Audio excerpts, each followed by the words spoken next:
रुकन असम्बली वीमूला प्रशांत रेड्डी ने हल्का असम्बली बालकुंटा का दौरा करके मुख्तलिफ तरक्याती इफ्तिताह अंजाम दिया।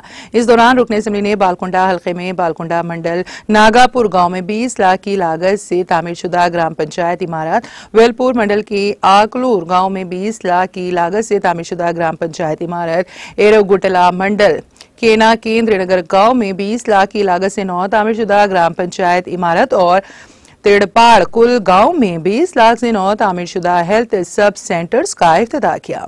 इस मौके पर रुकन असम्बली वीमूला प्रशांत रेड्डी ने अपने खिताब में कहा कि पिछली हुकूमत के मंजूर शुदा कामों को जारी रखा जाए। अवाम उम्मीद कर रहे हैं कि हमारे गांव के लिए कई कामों की मंजूरी दी गई हैं। उन्होंने कहा कि हुकूमत की तरफ से सरकारी तौर पर मंजूर शुदा कामों को मनसूख करना मुनासिब नहीं होगा और अगर जरूरी हो तो इन कामों का क्रेडिट लें। रुकन असम्बली ने कहा कि साबिका हुकूमत की जानिब से जिन कामों की मंजूरी दी गई थी उन्हें मनसूख किए बगैर जारी रखना जाना चाहिए।